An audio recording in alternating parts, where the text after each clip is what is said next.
Bonjour à toutes et à tous, j'espère que vous allez bien. Aujourd'hui, nous allons corriger les exercices que vous aviez à faire pour le mardi 27 avril. Donc, je compte sur vous pour reprendre ces exercices et pour noter la correction éventuellement si besoin.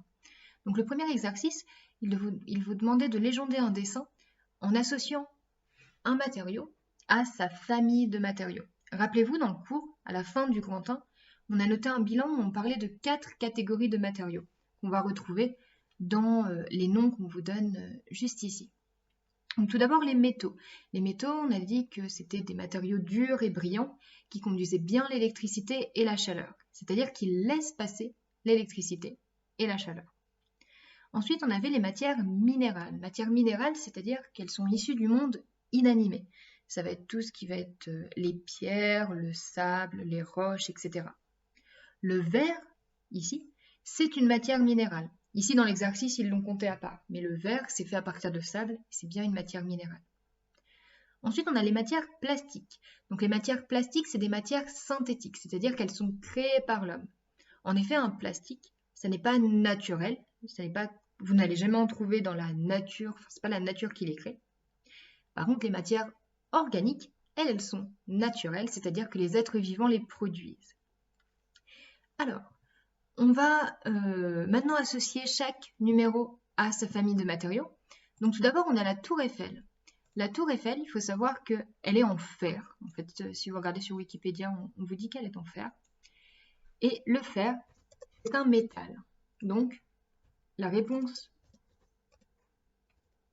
pour l'objet 1, c'était métal. Ensuite, pour l'objet 2, donc là c'est peut-être un peu difficile à voir, en fait c'est une tour en verre, et de ce fait-là, on va juste mettre que c'est le matériau du verre. Ensuite, le 3, ça représente une montagne. Une montagne, elle est faite de roches, et les roches, ce sont des matériaux minéraux. Donc, ici, on notera la matière minérale. Ensuite, le numéro 4, donc c'est une bouteille qui flotte sur l'eau, et on peut se douter que cette matière-là, elle est faite en matière plastique. Donc justement, le plastique, il est vraiment responsable d'une partie de la pollution des océans. Et enfin, le numéro 5, donc ça correspond à un arbre, donc peut-être que ça désigne le bois, peut-être que ça désigne les feuilles, mais en tout cas, que ce soit les bois, les feuilles ou bien la sève, peu importe, même les fruits de l'arbre, c'est de la matière organique, c'est-à-dire de la matière créée par les êtres vivants, parce que l'arbre, c'est un être vivant. Passons maintenant au deuxième exercice. Dans l'activité 2, que vous avez peut-être déjà faite ou bien que vous allez faire sur Geniali, vous avez vu qu'on avait fait plein d'expériences pour identifier un matériau. Plein de tests, on a vu plein de propriétés. Dans cet exercice-là, on vous propose 4 autres propriétés. La solubilité, la conductivité électrique, la densité et l'élasticité. Et il faut associer une des situations sur la gauche avec une de ces propriétés. Tout d'abord, un taille-crayon en métal conduit très bien l'électricité. Si vous avez déjà fait l'activité 2 sur Geniali, vous avez vu que la première expérience, c'était pour vérifier les matériaux qui conduisaient l'électricité. Donc on utilisait alors ce montage-là, constitué d'une pile, de fils de connexion, d'une lampe et de l'échantillon à tester. Ici, l'échantillon à tester, c'est simplement le bout de papier. Ce n'était pas un vrai échantillon, simplement on le remplace après par l'objet qu'on veut tester. Et ce qui se passe, c'est que si cet échantillon est conducteur, il va laisser passer l'électricité, et donc le circuit va être fermé, le courant il va pouvoir partir de la pile, hop, aller dans la lampe et revenir à l'autre borne de la pile. Et dans ce cas-là, comme le courant peut passer, alors la lampe s'allume, comme sur cette photo. Par exemple, ici, on voit que cette plaque est conductrice. Elle laisse passer l'électricité. Par contre, si on prend cette situation, là, ce flacon ne laisse pas passer l'électricité, c'est-à-dire que l'électricité ne peut pas partir d'une des bornes de la pile et aller à l'autre, car ce flacon ne la laisse pas passer, et donc la lampe ne s'allume pas. Donc finalement, pour la première situation, ça correspond à la conductivité électrique. Ensuite, et maintenant pour la deuxième situation, une gomme en PVC coule dans l'eau. En fait, un objet, s'il flotte ou s'il coule dans l'eau, c'est lié à sa masse. Imaginons, vous prenez un petit cube d'un objet, peut-être, je ne sais pas, un cube de 1 cm par 1 cm par 1 cm. Donc, par exemple, une petite gomme qui ferait 1 cm3, c'est-à-dire un petit cube de 1 cm sur 1 cm sur 1 cm. Si cette gomme, elle est plus lourde que 1 cm d'eau fois 1 cm d'eau fois 1 cm d'eau, c'est-à-dire un petit cube d'eau, si cette gomme est plus lourde, alors elle va couler.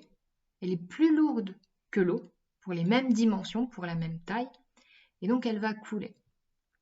Par contre, si ce petit cube de gomme est plus léger que le petit cube d'eau de même taille, alors elle va flotter.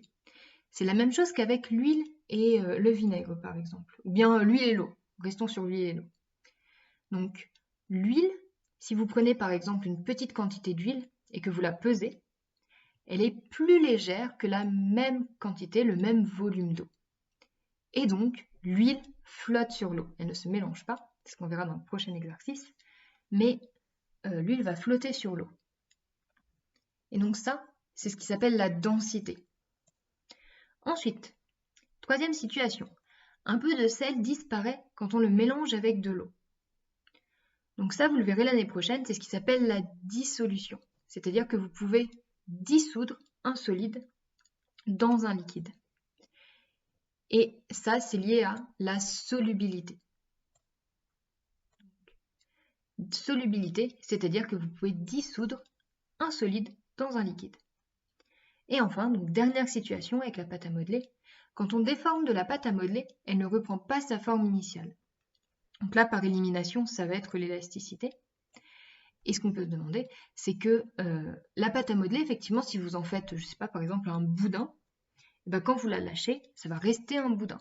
C'est-à-dire qu'elle n'est pas élastique. Par contre, si vous prenez un élastique et que vous l'étirez, que vous le lâchez, il va revenir à sa position initiale. Donc, un élastique est élastique. Par contre, la pâte à modeler n'est pas élastique. Passons maintenant au dernier exercice. Alors, donc, comme je vous l'ai dit, on a vu plein de propriétés déjà dans l'activité 2, ou bien on va les voir selon où vous en êtes dans le cours. Par contre, deux propriétés qu'on n'a pas vues, c'est la conductivité thermique et la miscibilité, qu'on va voir là juste en dessous. Et ce sont donc d'autres propriétés de la matière. On commence par vous décrire ce que ça veut dire la conductivité thermique. Si tu as une sensation de chaud ou de froid en touchant un échantillon de matière, alors cette matière est un bon conducteur de chaleur. C'est ce qu'on vous montre sur le document 1. Normalement, ça c'est des objets que vous avez chez vous, même sans doute dans votre trousse, et vous pouvez faire le test. Si vous mettez votre main sur les lames du ciseau, elles vont vous paraître un peu froides, alors que pourtant elles sont à la même température que la pièce, mais elles vous paraissent quand même froides. Par contre, si vous mettez vos mains, par exemple, là sur les anneaux du ciseau, ils ne vont pas vous paraître froids. Ça veut dire que la lame du ciseau conduit la chaleur, par contre les anneaux ne conduisent pas la chaleur. Là ici vous avez un critérium, et si vous mettez vos mains sur un critérium, vous n'allez pas sentir particulièrement de chaud ou de froid. Même chose pour le stabilo. Donc, ces deux objets ne conduisent pas très bien la chaleur. On va y revenir. Et ensuite, on vous décrit ici ce que c'est que la miscibilité. Deux liquides sont dits miscibles s'ils forment un mélange où on ne peut plus les distinguer à l'œil nu. Et on vous dit que c'est dans le document 2. Donc finalement, miscible, ça veut dire que deux liquides peuvent se mélanger. Deux liquides miscibles, c'est deux liquides qui se mélangent. Deux liquides non miscibles, des liquides qui ne se mélangent pas. Ici, quand on mélange de l'huile et de l'eau, on voit que l'huile reste au-dessus. Donc ça, je vous rappelle, c'est parce que l'huile est moins dense que l'eau, donc elle flotte sur l'eau. Et l'eau reste en dessous. Même si vous essayez d'agiter le tube à essai, vous allez voir que l'eau et l'huile vont quand même se séparer. Elles vont se mélanger un tout petit peu, puis elles vont se séparer. Ça veut donc dire que ces deux liquides ne sont pas miscibles. Par contre, si vous mélangez de l'eau et du vinaigre, alors là, ils vont se mélanger. Et vous n'allez plus être capable de dire, de séparer l'eau colorée et le vinaigre. Ils sont ensemble, mais là, personne ne peut dire, juste en regardant cette photo, le vinaigre est ici, l'eau est ici, parce que justement, ils se sont mélangés. On va maintenant répondre aux questions. Alors, justement, en s'aidant de ce petit organigramme, donc vous avez vu un organigramme beaucoup plus compliqué que ça, mais en évaluation, je vous donnerai simplement un petit organigramme qui ressemble un peu à ça. Et en s'en servant, vous allez devoir répondre à certaines questions. Donc ici, on vous dit, une règle en nickel paraît froide quand on la touche. Quelle est la famille du nickel? On a vu ici, en lisant ça, cette phrase-là, que si, quand on touche un objet, il paraît froid, ça veut dire qu'il conduit bien la chaleur. Ici, la règle en nickel, donc attention, le matériau c'est le nickel, la règle c'est l'objet, mais ce en quoi elle est faite, le matériau c'est le nickel. Donc le nickel paraît froid, ça veut dire qu'il conduit la chaleur. Le matériau conduit la chaleur, la réponse c'est oui. Et donc, la famille de matériaux, c'est un métal. On va le noter juste ici. Quelle est la famille du nickel? Le nickel est un métal, ou bien appartient à la famille des métaux, comme vous voulez. Je vais le mettre en rouge. Vous corrigez en vert, hein, mais moi c'est juste pour vous montrer ce que je rajoute sur le document. Donc ça, c'était pour le test sur la conductivité thermique, conductivité de la chaleur. Maintenant, on va s'intéresser à la miscibilité. Imaginons que vous ayez de l'eau et un liquide. On va regarder s'ils se mélangent ou pas. S'ils se mélangent, on va dire qu'ils sont miscibles. Donc c'est avec ça qu'on va compléter l'organigramme. Donc compléter l'organigramme, c'est un peu plus difficile que juste l'utiliser. C'est pour ça qu'en évaluation, l'organigramme, il sera donné. Je ne vous laisserai pas le construire comme ici. Donc l'eau et le liquide sont miscibles. Moi, je vais le mettre en rouge juste pour le mettre en valeur. Hein. Vous pouvez le faire en vert. Donc, il faut se demander où est-ce qu'on va mettre le oui et où est-ce qu'on va mettre le non. Donc, si l'eau et le liquide sont miscibles, ça veut dire qu'ils se mélangent. Imaginons que le liquide ce soit du vinaigre. Le vinaigre, on l'a vu ici, ça se mélange avec l'eau. Donc à la réponse, l'eau et le liquide sont miscibles. Si le liquide c'est du vinaigre, la réponse c'est oui.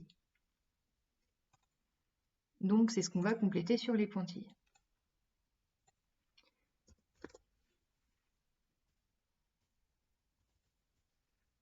Et inversement, si, imaginons que le liquide ce soit de l'huile, on voit sur cette photo que l'huile et l'eau ne se mélangent pas, ça veut dire qu'ils sont non miscibles. Et dans ce cas-là, à la question « l'eau et le liquide sont-ils miscibles ?», la réponse, ce sera non.